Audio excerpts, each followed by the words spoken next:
Nous avons à voir encore différents points. D'abord, nous allons parler un peu de la puissance et du miracle, et puis nous aurons un paragraphe assez important, très important même, que j'ai intitulé « Être pour faire ». Être pour faire, et nous verrons aussi la permanence des œuvres bonnes, ce qui est un caractère attaché à ces œuvres, parce que je le rappelle, les bonnes œuvres ou les œuvres bonnes, qui sont le témoignage de la foi, qui sont pratiquées par des chrétiens dirigés, guidés par l'Esprit de Dieu, eh bien, ces œuvres sont entièrement des œuvres divines. Donc, il n'y a pas d'œuvre de conception humaine. S'il y a des œuvres de pure conception humaine, même avec générosité, conçues avec générosité, ces œuvres-là ne prennent pas place dans les œuvres bonnes. Et le Seigneur, généralement, ne les bénit pas. Parce que Dieu veut être, lui, l'inspirateur, il veut être l'origine de toutes les bonnes œuvres. Il ne faut pas oublier qu'à la clé de tout cela, il y a sa souveraineté, la souveraineté de Dieu. Et puis, il n'y a que Dieu, être parfait, souverain, Père, qui peut concevoir les œuvres. C'est lui qui a conçu la création. Il n'y a que lui qui puisse les concevoir. Et c'est toujours chez l'homme une prétention que de vouloir concevoir lui-même des œuvres. C'est très important cela. Il faut que nous soyons dans l'attente des directions de Dieu, des inspirations pour agir et faire de bonnes œuvres. Mais Dieu inspire ces bonnes œuvres, il les inspire au cœur des chrétiens. On ne peut pas fournir un catalogue des bonnes œuvres, l'Écriture ne le fait pas. Elle nous donne des indications. Je vous ai montré d'ailleurs que dans le chapitre 11 des Hébreux, les œuvres n'avaient aucun caractère social. Elles peuvent avoir des répercussions sociales, mais elles n'ont pas le caractère décisif d'œuvres sociales, et que ces œuvres, au contraire, concourent toutes à l'avancement du règne de Dieu. On ne peut pas donc avoir de catalogue, mais on peut avoir des exemples, et des exemples, j'en aurai bien quelques-uns, mais le mieux c'est d'en prendre là où nous les trouvons tout près de nous, et de voir déjà ce qui peut être fait maintenant en tant qu'œuvre bonne. Et justement, notre frère M. Erard est engagé dans une certaine œuvre de visite des prisons. Eh bien, je vais lui demander alors de nous en parler un peu, de nous dire comment cela est venu et le fruit que ces œuvres portent. Eh bien, l'apôtre Paul nous dit dans son épître aux Éphésiens, il y a un seul corps et un seul esprit, comme aussi vous avez été appelés à une seule espérance par votre vocation. Il y a un seul Seigneur, une seule foi, un seul baptême, un seul Dieu et Père de tous, qui est au-dessus de tous et parmi tous et en tous, mais à chacun de nous, la grâce a été donnée selon la mesure du don de Christ. Voilà donc ce qui nous réjouit profondément, car c'est en totale et absolue confirmation de ce que nous a dit notre frère que je vous parlerai de cette œuvre dans laquelle le Seigneur, le Saint-Esprit, nous a conduits. Car je crois en effet que nous avons à être conduits, comme notre frère l'a rappelé encore il y a quelques instants. Nous devons être conduits dans ces œuvres qui ont été préparées à l'avance, et nous n'avons pas à les élaborer. Je pourrais presque dire que nous n'avons même pas d'initiative à prendre. Les œuvres sont préparées par le Seigneur, par le Saint-Esprit, et il nous suffit d'y entrer au bon moment, bien sûr, et quand le Seigneur nous le montre. C'est ainsi que nous avons été conduits, nous avons été amenés par le Seigneur, qui a utilisé, bien entendu, des circonstances pour nous occuper de gens qui sont incarcérés, qui sont donc dans la prison au Havre. Et je crois que c'est vrai, notre frère l'a dit aussi, dans toutes les œuvres. Et il a fait allusion à ce home évangélique de Brest. Ce n'est pas que je veuille faire de la publicité pour notre frère M. Pelletier, qui en est le responsable, mais je le connais, et je connais aussi cette œuvre. Et je crois que si notre frère nous a dit qu'il avait une bonne impression de cette œuvre, eh bien c'est aussi parce que c'est le Seigneur qui a dirigé les choses dans ce domaine. Et ce n'est pas notre frère, M. Pelletier, qui a eu l'intention, l'initiative de faire ceci ou de cela, mais le Seigneur lui a montré et l'a guidé dans cette œuvre, et il n'a plus qu'à suivre s'il a voulu faire la volonté de Dieu. Et cela, c'est vrai. Nous n'avons plus qu'à suivre, à donner suite à ce que le Seigneur montre, à ce qu'il nous a préparé pour nous personnellement ou pour une assemblée. Nous avons eu l'occasion de parler de Jonas, et c'est par un grand poisson, un poisson dangereux, un monstre marin, que le Seigneur s'est manifesté. Et ce monstre marin, c'est une chose mauvaise en elle-même, n'est-ce pas? Ce grand poisson, ce grand requin-là, qui de son naturel fait tant de mal et est un grand danger dans les régions qu'il habite, eh bien c'est par ce monstre que le Seigneur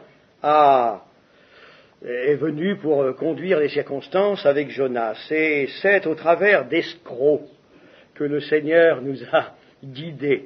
J'ai deux reprises, eu affaire à des escrocs. Et c'est par eux que le Seigneur a ouvert la voie. Je laisserai l'un de ces escrocs de côté. Ça ne nous intéresse pas ce qu'il a été pour le Seigneur à mon égard. Mais le second, c'est par lui que le Seigneur nous a introduits dans ce travail de visite des prisons. C'était un escroc qui se présentait comme pasteur, se présentait comme étudiant en théologie, enfin il a essayé d'estorquer de l'argent, et ayant été amené à le rencontrer, le Seigneur m'a permis de discerner que c'était un escroc. Il a fallu un certain temps pour cela, une quinzaine de minutes, 20 minutes, pour se rendre compte que c'était un escroc, car il s'y prenait très bien, bien sûr, il était expert. Mais au bout de quelques minutes, je priais le Seigneur de m'éclairer quand même si c'était un vrai ou un faux frère, un faux pasteur ou un vrai pasteur. Et le Seigneur m'a convaincu par diverses choses au bout d'un moment que c'était un escroc. Alors à partir du moment où j'étais convaincu que c'était un escroc, nous nous trouvions dans un,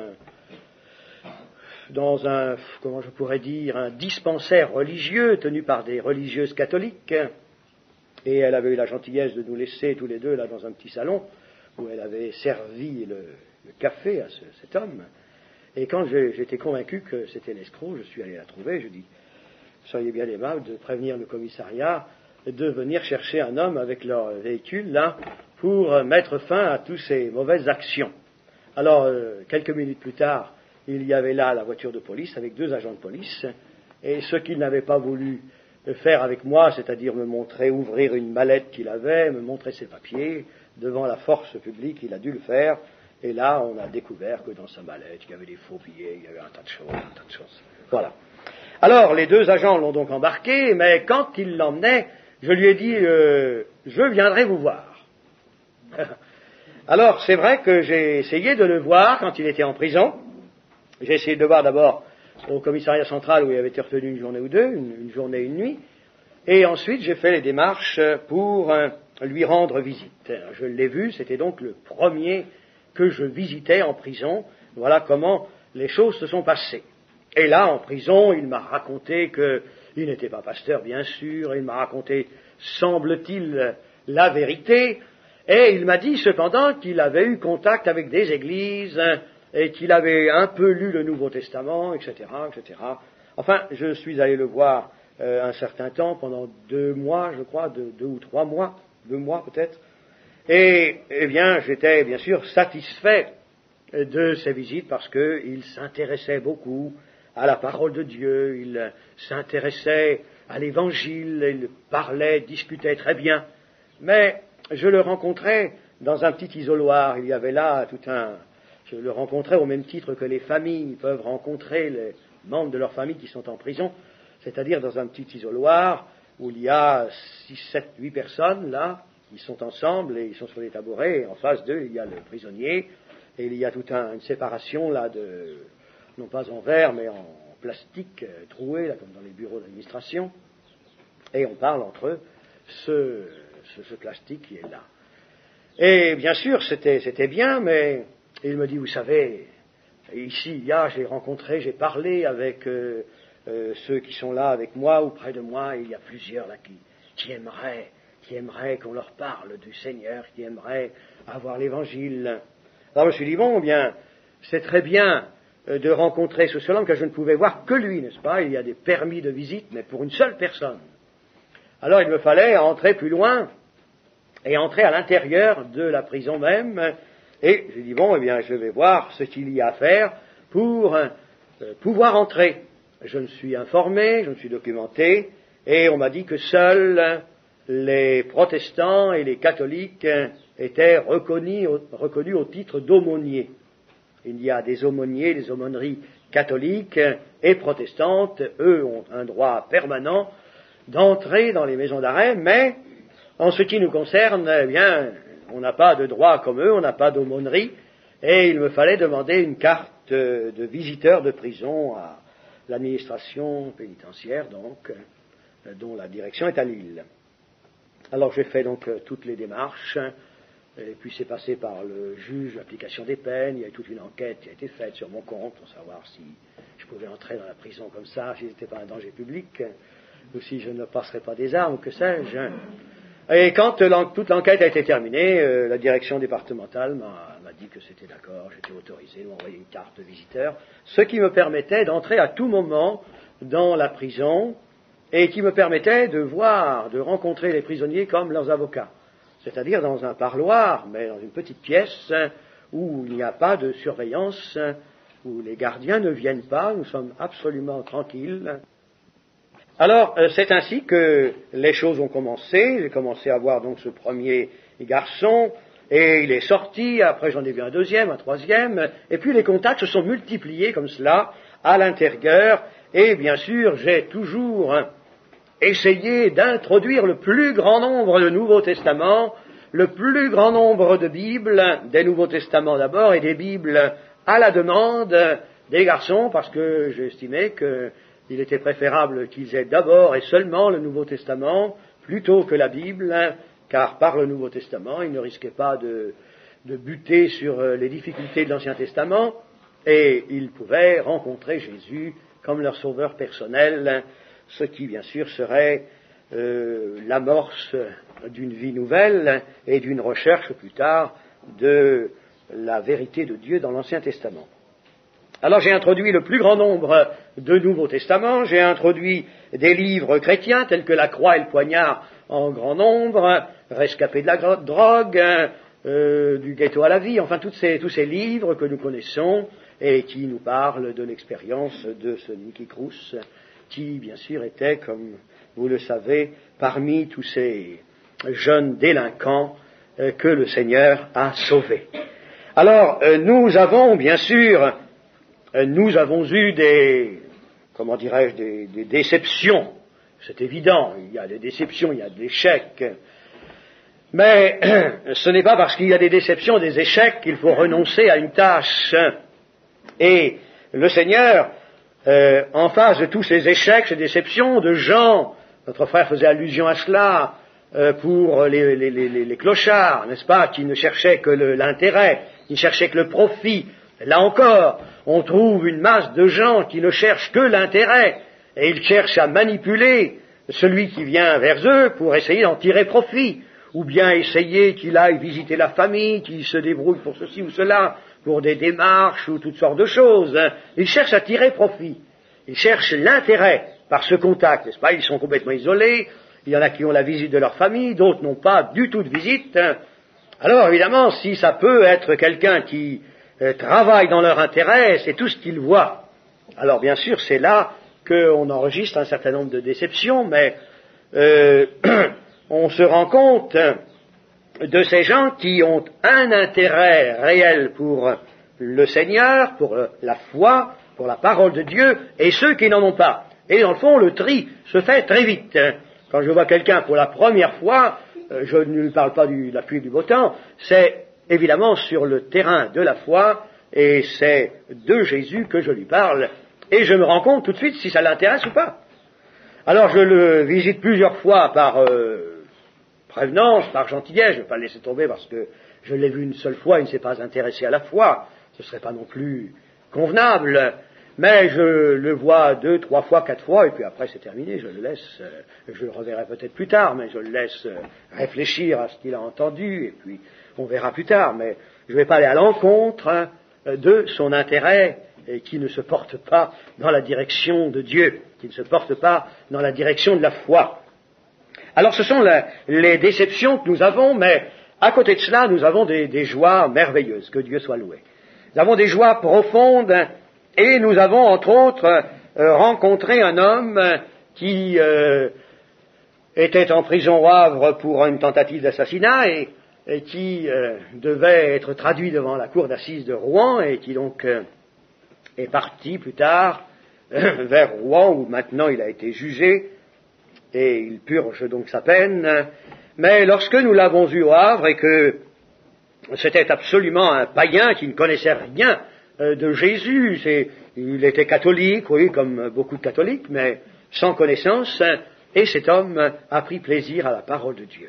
Et il s'est passé vraiment dans son cœur, où bien sûr, les progrès, n'est-ce pas, sont lents, et il y a aussi toute une rééducation qui doit se faire, mais nous avons vu, j'ai vu, l'œuvre de Dieu dans le cœur de cet homme. Et il a été transféré à Rouen, il a continué de m'écrire, et j'ai vu au travers les lettres qu'il m'écrit encore que le Seigneur fait son œuvre dans son cœur. Il a pris d'abord le Nouveau Testament et ensuite il a voulu avoir la Bible. Et il est suivi par un autre frère qui visite les prisonniers à Rouen, et nous sommes en contact, et il me dit qu'effectivement il y a là une œuvre qui se fait dans son cœur. Il va prochainement être mis en liberté conditionnelle, et je pense qu'il reviendra au Havre et que nous pourrons là vraiment l'entourer et essayer de le garder là un peu sous nos ailes et voir que ces progrès soient réels, n'est-ce pas, le conduire toujours plus loin. Il faut du temps, c'est vrai, ça ne se fait pas en un jour, mais nos expériences à tous ne se sont pas faites en un jour non plus. Et souvent le Seigneur me reprend quand je souhaiterais que ce soit très rapide. Le Seigneur me fait toujours repenser à mon expérience et il me dit, vois combien d'années tu as été toi pour comprendre. Alors pense aux autres et comprends-les aussi. Et puis tout récemment, nous avons là eu contact avec deux jeunes drogués. Un était drogué, n'est-ce pas, et il avait fait un certain nombre de choses, je ne sais pas exactement ce qu'il avait fait. En tout cas, il avait été condamné pour ce qu'il avait fait, mais que Dieu soit loué. Le Seigneur fait une œuvre grande, merveilleuse. Et il vient à la réunion de prière, il vient à toutes nos réunions, et vraiment il y a une œuvre du Saint-Esprit dans son cœur. Nous avons aussi l'occasion de voir un autre jeune qui a a été condamné, qui a fait des hold-up et toutes sortes de choses, qui a été condamné plusieurs fois pour usage de stupéfiants, trafic de stupéfiants même. C'était un garçon qui est connu de toute la ville, d'autant que son père travaille dans les services de police. Alors évidemment, n'est-ce pas, c'est la cible. Et ce garçon aussi a fait une merveilleuse expérience avec le Seigneur. Plusieurs encore sont très, très sceptiques et se demandent si ça va durer, si ça va tenir. Mais j'ai à 2 reprises eu l'occasion de visiter ses parents et sa mère m'a dit, monsieur, je suis étonné, il n'a jamais été comme ça. Dans toutes ses lettres auparavant, ça fait déjà plusieurs années qu'il est en prison, il était toujours tellement révolté, tellement en colère, tellement irrité, révolté, épris de vengeance. Et là, il est vraiment, je ne le reconnais pas. J'ai dit, madame, il vous étonnera encore. Et oui, et c'est vraiment merveilleux de voir ce garçon. Et alors, bien sûr, il devait passer là en jugement il y a peu de temps, à la fin du mois dernier, et je lui ai expliqué que bien sûr, il fallait qu'il paie sa dette, il fallait qu'il soit condamné. C'était tout à fait normal qu'il soit puni pour ses fautes, et qu'il devait reconnaître devant Dieu toute la réalité du mal qu'il avait fait, de son péché, de toutes ses erreurs. Il fallait qu'il soit droit devant Dieu, pour que Dieu le pardonne. Mais je lui ai aussi que le Seigneur était maître des cœurs et des esprits, et que même les cours des tribunaux étaient dans les mains de Dieu. Alors je lui ai dit, il faut que tu crois que la clémence peut agir là, que si tu demandes au Seigneur d'être avec toi dans cette séance du tribunal correctionnel, Dieu peut être avec toi et te montrer qu'il ne t'abandonne pas. Et le Seigneur a été merveilleux, parce que le procureur général, procureur de la République, réclamait 6 à 7 ans d'emprisonnement, et il a été condamné à 20 mois. 20 mois à la surprise générale. Tout le monde a été infiniment surpris quand je suis revenu pour le visiter à la maison d'arrêt quelques jours plus tard. Le sous-directeur m'a dit, monsieur le pasteur, vous pouvez dire à X qu'il a bien de la chance de s'en tirer avec 20 mois, parce que jamais on ne pensait qu'il aurait si peu. C'était plusieurs années, la preuve, c'est que le procureur avait demandé 6-7 ans. Alors vraiment, on se demande, ne vous inquiétez pas. Voilà. Alors voilà l'œuvre de Dieu, voyez-vous, chers amis. Le Seigneur nous encourage merveilleusement. Et je crois, je ne sais pas ce que l'avenir sera fait, le Seigneur le sait, mais il y a, c'est vrai, un travail extraordinaire à faire dans ce milieu de cette jeunesse dépravée qui se drogue, et en particulier avec ce Lionel-là. Il m'a à plusieurs reprises dit, mais qu'est-ce que nous pouvons faire pour tous ces jeunes? Ils commencent à 11, 12 ans. Ils commencent à 11, 12 ans, 13 ans. C'est là qu'ils commencent à se droguer. Et il y a plein de campagnes qui sont faites contre la drogue, toutes sortes de mesures qui sont prises, mais ça s'intensifie de plus en plus. Tout se fait en cachette, et ça prend de plus en plus, et ça commence par des jeunes garçons. Mais il faudrait leur dire, qu'il me dit, il faudrait leur dire. N'est-ce pas, il est animé de ce désir d'aller vers ses anciens camarades, et pour leur annoncer la grâce de Dieu, et pour leur dire comment lui, il est heureux maintenant quand il lit la parole de Dieu et quand il réalise qu'il connaît Jésus d'une manière qu'il n'avait jamais supposée. Alors il y a quelque chose à faire, comme nous avons eu l'occasion de parler il y a quelques jours, là, avec un frère ou une sœur. Il y a quelque chose à faire, mais il faut absolument faire l'œuvre de Dieu. Il faut absolument faire ce que le Seigneur a préparé. Et je ne sais pas, peut-être le Seigneur prévoit-il un foyer plus tard, un centre intermédiaire entre ce monde de péché et l'Église. Évidemment, il y a là quelquefois un pas qui est difficile à franchir entre ces jeunes garçons qui rencontrent le Seigneur, mais qui ne peuvent pas être sanctifiés à tous égards du jour au lendemain. C'est impossible, ça. N'est-ce pas? C'est l'œuvre de Dieu, là encore. Ce jeune Lionel a lu l'épître de Pierre qui nous dit de fuir la corruption qui existe dans le monde. Et il m'a dit, ben voilà, c'est ce que j'ai cherché, moi. Je l'ai cherché par la drogue. Ah oui, c'est vrai. Il a vu qu'il y avait une corruption dans le monde, et le diable, bien sûr, qui est là, cherchant à entraîner les hommes dans le péché, et dans une autre voie semblable à celle du monde, mais en illusionnant les hommes, conduit tous ces jeunes qui sont vraiment, n'est-ce pas, qui sont déçus, qui sont là complètement découragés, écœurés de la société, eh bien ils essaient de fuir cette corruption qui est dans le monde par la drogue. Ils pensent que c'est le paradis et tout ça, bien sûr, mais là il y a aussi des hauts, des bas, des chutes, des angoisses, des détresses, et tout cela parce que ce n'est pas la voie. Alors je lui dis, bien sûr, je te comprends, mais le Seigneur, lui, nous propose une voie merveilleuse, une voie de bonheur, une voie de certitude, et qui n'est pas une voie illusoire comme le diable en propose aux hommes. Alors, je pense qu'il y a, c'est vrai, entre ce monde, n'est-ce pas, de jeunes qui sont là ensemble, qui sont dans le péché, qui ne savent pas comment s'en sortir, qui sont liés, qui sont dans cet engrenage du péché, de la drogue et tout ce qui est là, et l'Église. Il y a certainement quelque chose d'intermédiaire, mais il faut que ce soit le Seigneur qui dirige ces choses, et ce que nous voulons, ce que je veux et ce que l'Église souhaite, c'est que nous soyons là attentifs et à la disposition du Seigneur pour faire ce qu'il a préparé encore, n'est-ce pas, et pour entrer dans cette œuvre-là. Voilà ce que je peux dire.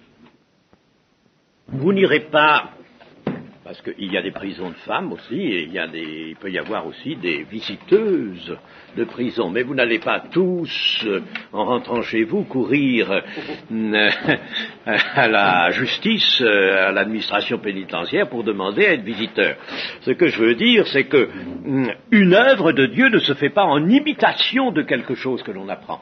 Nous avons là un exemple. Cette œuvre-là, Dieu peut la susciter ailleurs. Hein?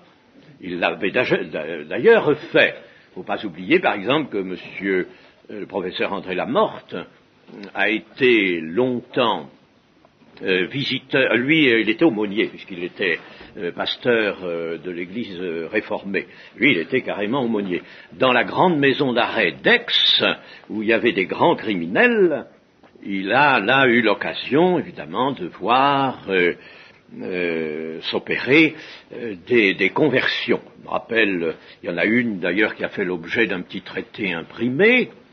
C'était un homme qui avait tué 2 personnes et qui s'est converti dans la prison, donc, et sa peine a pu être ramenée à 8 ans, et quand il est sorti de prison, sa famille était corse,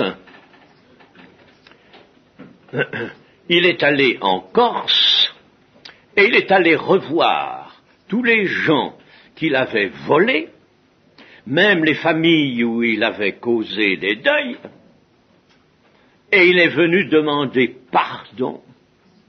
Voyez-vous, n'est-ce pas, comme il y a eu là vraiment les fruits de la repentance. C'est remarquable. Eh bien, vous savez, il fallait vraiment que Dieu l'ait animé d'un grand courage. Et ce pardon, d'ailleurs, lui a été accordé pleinement. Donc, Dieu avait mis sa main aussi, là, n'est-ce pas? Et puis, quand cela a été fait, il est resté lié avec monsieur Lamorte, qui l'a instruit, et il est devenu évangéliste. Et il a d'abord été témoin, il est devenu évangéliste. Un peu comme Nicky Cruz, parce que Nicky Cruz aussi, tout le monde n'est pas resté vivant sur son chemin. Alors, il a été, lui aussi, évangéliste. Je ne sais pas ce qu'il est devenu après, mais enfin tout ça, c'est déjà ancien. Donc, vous voyez que Dieu s'est déjà servi de cela, et il peut s'en servir encore. Et on ne peut pas dire que l'œuvre doit être absolument réservée à un pasteur. Je pense que c'est bien votre avis. Hein? Le frère de Rouen n'est pas pasteur. Oui. Mon collègue de Rouen n'est pas pasteur, c'est le frère Noël Bonnet. Eh bien, il n'est pas pasteur, lui. Il est membre de l'église de Rouen, et il a eu à cœur d'être visiteur de prison depuis 8 ou 10 ans. Ça fait que 3 ans, moi, je suis. Donc il y a cette fonction de visiteur de prison, et ça suffit, on n'a pas besoin d'être aumônier dans le fond. Hein. Visiteur de prison, c'est très bien. Alors donc, vous voyez, c'est pas réservé à un pasteur. Donc ça intéresse l'Église.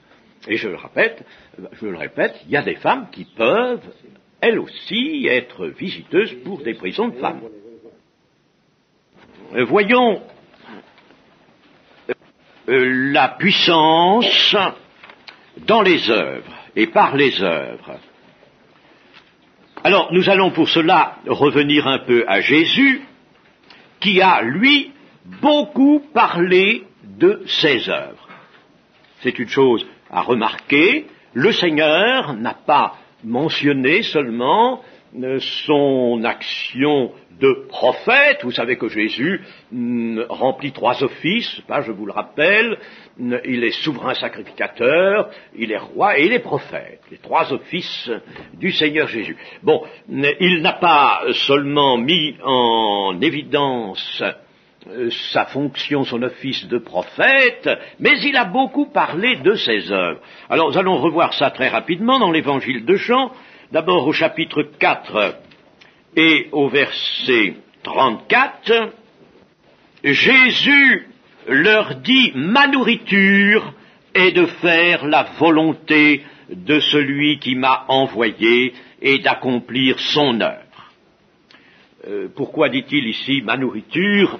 Ça peut évidemment nous étonner un petit peu quant au sens, mais c'est parce que tout simplement les disciples reviennent de la ville avec des vivres, l'heure du repas est déjà passée, et bien entendu tout le monde a faim, eux ils ont faim, les 12 bien faim, puis ils trouvent le Seigneur Jésus en train de parler dans un entretien avec la Samaritaine, et puis alors ils se disent entre eux, vivement que ce soit fini, qu'on puisse manger, n'est-ce pas?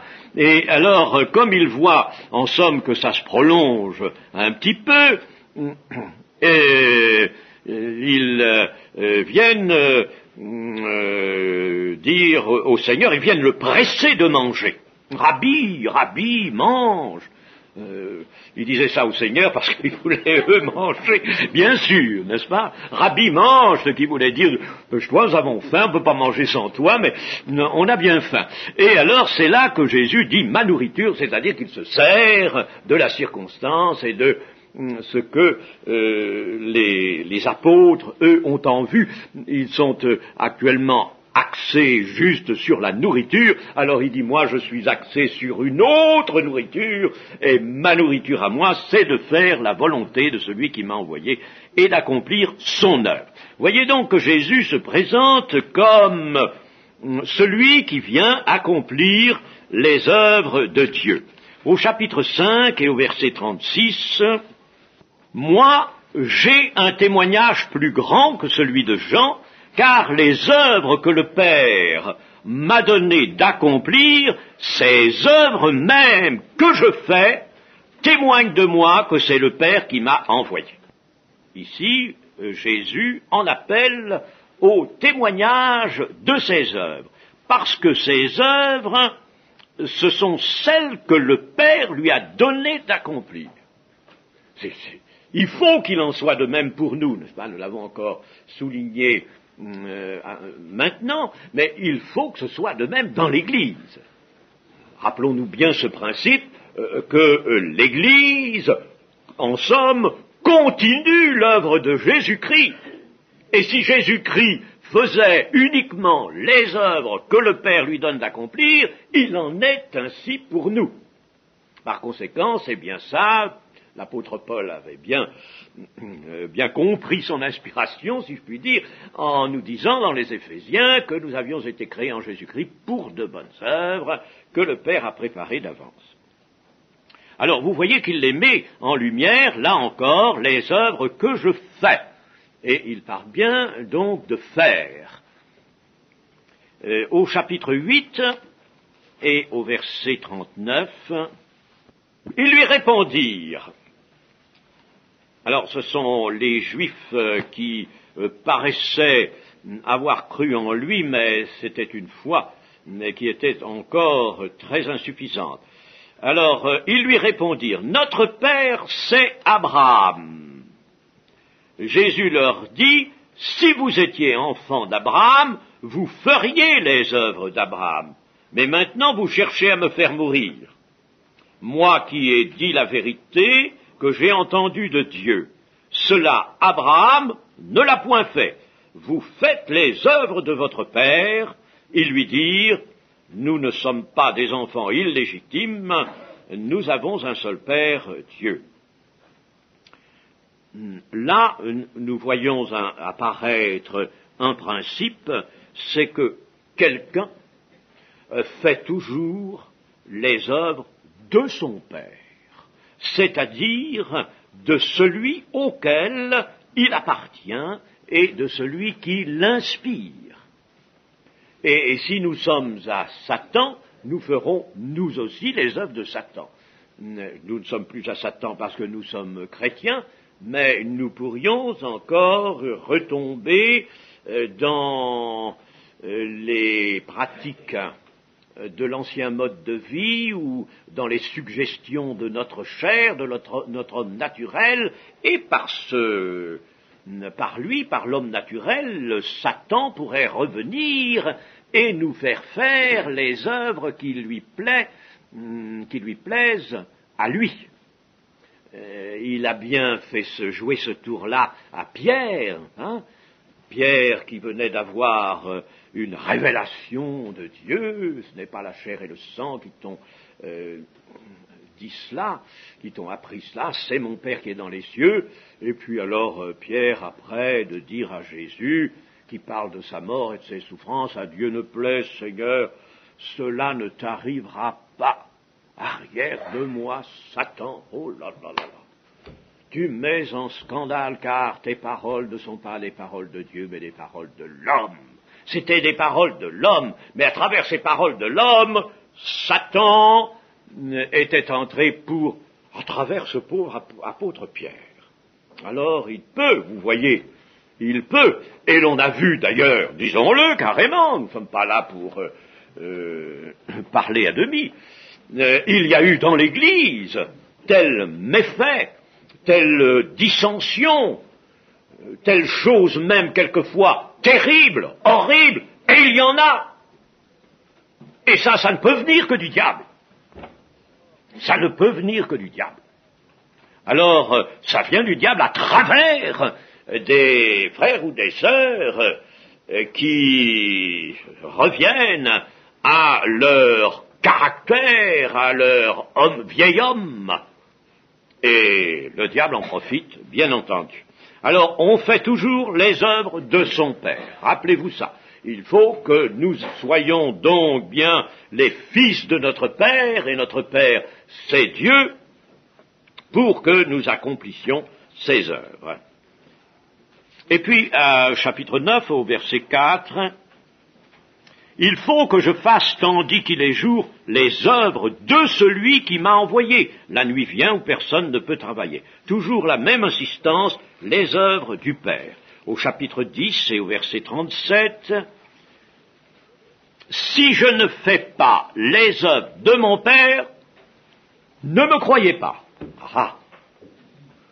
Eh bien, moi, je voudrais voir les chrétiens venir dire ça devant leur église. Si vous me voyez faire quelque chose qui n'est pas vraiment, n'a pas le caractère de l'œuvre de Dieu, alors arrêtez-moi, ou ne me croyez pas. Et c'est ce qu'il faut. C'est ce qu'il faudrait, n'est-ce pas? Le Christ le disait pour lui-même. Si je ne fais pas les œuvres de mon Père, alors là, ne me croyez pas, je ne suis plus un témoin. Je ne suis plus le révélateur de mon Père. Bien sûr, il était certain, n'est-ce pas, de faire les œuvres du Père. Mais il voulait, n'est-ce pas, leur adresser cette sorte de défi. Et puis, 14:10. Ne crois-tu pas que je suis dans le Père et que le Père est en moi? Les paroles que je vous dis, je ne les dis pas de moi-même. Et le Père qui demeure en moi, c'est lui qui fait les œuvres. Donc, le Seigneur Jésus était conscient que les œuvres qu'il faisait, c'était en lui, par sa nature humaine, Dieu vraiment qui les faisait. Pas qu'il n'est pas, lui, étranger à la nature de Dieu, puisqu'il est la parole de Dieu. Hein, mais cette nature humaine qui était là, en somme, livrée à l'expérience, livrée à ce combat qui allait être victorieux, livrée à l'œuvre de rédemption, cette nature humaine, c'est un champ d'expérience, un champ d'accomplissement. Eh bien, cette nature humaine, elle faisait les œuvres de Dieu, c'est à travers elle que Dieu faisait les œuvres. Et alors, la nature humaine du Seigneur Jésus était soumise à tel point que l'Esprit de Dieu, Dieu ou l'Esprit de Dieu, c'est la même chose, ne se pouvait librement et entièrement se servir de cette nature humaine, de cette, permettez le mot, de cet instrument qu'était la nature humaine de Jésus, pour faire ses œuvres. Et il faudrait que Jésus fasse ses œuvres à travers nous. Mais si nous disons, ah, moi, je veux que ce soit comme ça. Ah, moi, j'ai une idée, voici. D'autres diront, non, ton idée, elle vaut rien. J'en ai une autre. Moi, je veux comme ça. Et on va entrer dans le débat. Je me rappelle une assemblée où ils se sont disputés pendant des jours à propos du sol. Les uns voulaient un parquet en bois, les autres voulaient un ciment, les autres voulaient une moquette, les autres voulaient un carrelage, et ils se disputaient comme ça quand il est arrivé ceci, c'est qu'un homme de Dieu, ayant été informé de la chose, est venu et puis les a tensés tellement fort et les a, en somme, humiliés, n'est-ce pas? Et leur a dit, qu'est-ce que c'est ça? Quel spectacle donnez-vous au Seigneur, à votre Seigneur? Alors, mais c'est pour vous dire, n'est-ce pas, si on laisse l'homme apporter son vouloir, ses conceptions à lui, voilà ce que ça donne. Nécessairement, ça va engendrer des disputes, il faut que ce soit l'œuvre de Dieu. Et alors, nous avons dans chapitre 14, les versets 12 à 14. Alors ça nous intéresse. En vérité, je vous le dis, celui qui croit en moi fera aussi les œuvres que je fais. Ah, il s'agit des nôtres. Les œuvres que je fais. Et il en fera de plus grandes parce que je m'en vais au Père. Et tout ce que vous demanderez en mon nom, je le ferai, afin que le Père soit glorifié dans le Fils. Si vous demandez quelque chose en mon nom, je le ferai. Ces trois versets forment un tout. Il ne faut pas les séparer. Et en somme, il en résulte de ces trois versets, il résulte les trois choses que voici. Premièrement, les œuvres des membres de l'Église, parce que ici ce n'est pas adressé à l'Église, à la communauté ou au corps de Christ, mais c'est adressé aux membres. Il y a quand même une nuance à observer. Donc, les œuvres des membres de l'Église sont de même sorte que celles du Seigneur. Et n'essayez pas d'ajouter un quatrième verset qui dirait ceci. Bon, à côté de ces œuvres que je fais, alors vous en ferez, vous, peut-être d'autres que vous aurez imaginées ou conçues vous-même.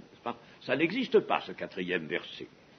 Donc, premièrement, les œuvres des membres de l'Église sont de même sorte que celles du Seigneur. Deuxième point, ces œuvres peuvent prendre plus d'ampleur encore que celles du Seigneur. Parce que le Seigneur sera retourné au Père, il aura été glorifié et il l'est, et là-haut il est la tête de l'Église, la tête du corps, le chef de l'Église, et il travaille avec ses disciples, ses disciples authentiques, il travaille avec eux, et travaillant avec eux, alors là, il peut donner bien plus encore qu'il ne pouvait donner en disposant simplement de sa seule nature humaine à lui, c'est-à-dire il était, lui, dans les limitations de l'homme, et maintenant il n'est plus dans les limitations de l'homme, il est toujours homme, naturellement, attention, homme, l'homme nouveau, mais il n'est plus dans les limitations, puisque le Seigneur c'est l'Esprit, avons rappelé ce matin, et il agit par un grand nombre de natures humaines. Il a les natures humaines des membres de son corps, membres de Christ, c'est-à-dire les chrétiens. Il a ces natures humaines et il peut agir par eux, il peut agir par une communauté, il peut agir par une multitude. Alors vous ferez des œuvres qui auront bien plus d'ampleur encore que les miennes. Tout cela est vrai. Et troisième point, les œuvres ne peuvent s'opérer que par recours à la prière. Cela, nous l'avons déjà dit, mais notre passage le mentionne bien, par recours à la prière, et les œuvres sont donc des exaucements de prière. Alors, chapitre 15, verset 24, encore, si je n'avais pas fait parmi eux, parmi mes contemporains, les Juifs contemporains, si je n'avais pas fait des œuvres que nul autre n'a faites, ils n'auraient pas de péché, mais maintenant ils les ont vus et ils ont haï, et moi et mon Père. Alors, de ce verset qui concerne la personne du Seigneur, son ministère sur la terre, nous tirons une conséquence, puisque ce sont les œuvres du Seigneur que nous allons faire. Et c'est le Seigneur même qui va faire ses œuvres par nous. Ce sont des œuvres, les œuvres du Seigneur. Alors, si ce sont les œuvres du Seigneur, ce sont des œuvres que nul autre n'a faites, aucun autre homme n'a faites et ne peut faire. Alors, vous pourrez, par exemple, je reprends l'exemple que nous a donné notre frère, vous pourriez envoyer une armée de psychologues ou de psychanalystes ou de psychotechniciens, comme vous voudrez, pas les appeler, envoyer cette armée-là dans les prisons, et puis regardez si ça aura le même résultat. Ça n'aura pas ce résultat. Ça n'aura pas ce résultat. Et je puis vous dire que j'ai quelques éléments d'information sur des résultats de l'action, j'espère qu'il n'y en a pas un seul ici surtout, de psychologues. Je crains énormément cela. Je crains beaucoup cela. Bon, enfin, le moment n'est pas d'en parler au fond. Il y a d'ailleurs un ouvrage qui vient de sortir, pas longtemps, sur précisément l'action des psychologues et la psychanalyse, et qui en dénonce, laissez-moi les appeler ainsi, les méfaits. Bon, alors, là, n'est-ce pas, il n'y a absolument rien de comparable, rien de possible par le moyen de ces psychologues sur les hommes, les autres hommes. Et je vous dis, j'ai des éléments d'information qui montrent suffisamment non seulement les échecs de cette action des psychologues, mais même les résultats nettement négatifs de leur action. Il y a des gens qui ont été suivis et traités, ou même des groupes qui ont été suivis et traités par des psychologues, et puis qui sont pires qu'ils n'étaient avant. Ça, c'est infiniment grave. Alors, vous voyez une chose, un caractère, là, des œuvres de l'Église, ou des membres de l'Église, c'est que aucun autre, nul autre ne peut faire, n'a fait et ne peut faire ces œuvres. Elles ont donc vraiment un caractère divin, et ce sont des œuvres de Dieu que Dieu fait à travers ses enfants. Les œuvres de Jésus nous l'avons dit, n'avaient pas de caractère social, pas davantage que les œuvres de cette nuée de témoins dont parle le chapitre 11 des Hébreux, mais elles pouvaient avoir, comme je le disais tout à l'heure, des répercussions sociales. Prenons encore l'exemple de notre frère. Eh bien, ces garçons dont il nous a parlé, ce qui est essentiel, important, c'est qu'ils aient connu le Seigneur Jésus, c'est que leur vie ait changé. Alors pour eux, c'est un avantage considérable, mais sur le plan social, quelle récupération, n'est-ce pas? Quelle récupération? Ce n'est pas le but, ça! Ce n'est pas le but recherché, attention, ce n'est pas le but, mais il y a des retombées, comme on dit maintenant, des retombées sociales, des avantages sociaux. Et s'il y a œuvre sociale, c'est comme ça. À Brest, par exemple, le Home évangélique, eh bien, le but, c'est de sauver des gens, et en sauvant, il y a des retombées sociales. Mais ce n'est pas une œuvre qui veut être sociale et qui dira accidentellement, occasionnellement, on tâchera d'amener des gens à la foi. Non, non, c'est pas ça. C'est pas ça, n'est-ce pas? Il faut que ce soit vraiment l'œuvre de Dieu. Et les œuvres du Seigneur étaient toujours des œuvres de puissance et de compassion. L'œuvre puissante n'est pas toujours prodigieuse. Évidemment, quand le Seigneur parlait de ses œuvres, il y avait là, dans ses œuvres, beaucoup d'actes miraculeux, prodigieux. La marche sur les eaux, qui a enseigné bien des choses, les multiplications de pain, par exemple, les résurrections, et puis tous les autres miracles et les guérisons. Il est certain qu'il y avait là beaucoup d'actions prodigieuses, ayant un côté même étonnant, spectaculaire. Il y avait ce côté, mais l'œuvre puissante n'est pas toujours nécessairement l'œuvre qui a ce côté spectaculaire ou qui étonne. L'œuvre puissante est l'œuvre qui manifeste la toute puissance de Dieu. Jean-Baptiste n'a jamais fait de miracle, et pourtant, il a eu la puissance d'Élie, mais qui s'est résolu autrement que dans le ministère du prophète Élie. Dans le ministère du prophète Élie, ça a donné, oui, des actes de puissance, et puis dans le ministère de Jean-Baptiste, ça n'en a pas donné, mais il y a eu des actes de puissance, et le Seigneur Jésus nous a dit que Jean-Baptiste était plus qu'un prophète et que par conséquent son rôle, son action était celle que Dieu lui avait réservée. Alors, les miracles interviennent eux aussi, mais il ne faut pas chercher le miracle. C'est à Dieu de le donner quand il veut. Si nous accomplissons la volonté de Dieu, il y a des moments, plus que d'autres peut-être, où sur notre chemin, nous sèmerons le miracle. Et je l'ai vécu, je l'ai connu. Puis à d'autres moments, dans d'autres jours peut-être, on n'en verra pas, ou très peu. Et puis alors après, ça peut revenir. Donc c'est Dieu qui fait cela.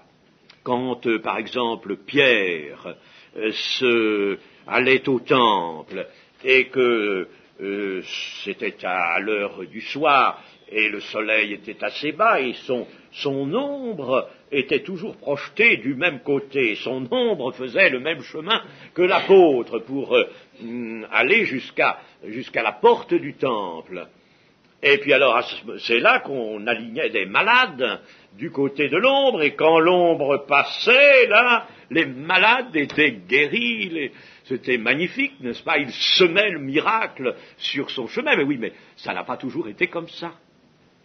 Ça n'a pas n'est-ce pas? Et le miracle, c'est quelque chose que Dieu se réserve, c'est lui qui le fait bien sûr, et il se réserve de le faire avec son opportunité, à lui, selon sa sagesse, à lui, bien sûr. Donc, c'est pas à nous de le chercher.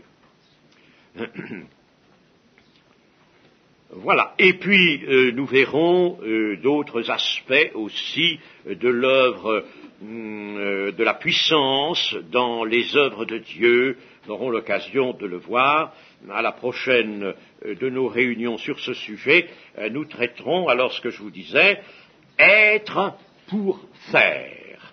Être pour faire, et cela c'est important, et nous traiterons aussi la permanence des œuvres. Et je vous montrerai que les œuvres bonnes, les bonnes œuvres, si vous voulez, les bonnes œuvres dont parle l'Écriture, qui sont, nous l'avons vu, les œuvres de Dieu, ont non seulement ce caractère de ne pas pouvoir être imités par le monde, nul être humain, nul homme ne peut les faire, mais nous verrons en plus que ces œuvres n'ont pas des conséquences limitées dans le temps, et qu'il y a une certaine permanence, je vous le montrerai, une permanence de ces œuvres. Si ce sont des œuvres conçues par l'homme, il n'y aura pas ce caractère. Il y aura une permanence. Quand on fait une œuvre de Dieu, eh bien, une fois faite, cette œuvre de Dieu est encore capable d'agir.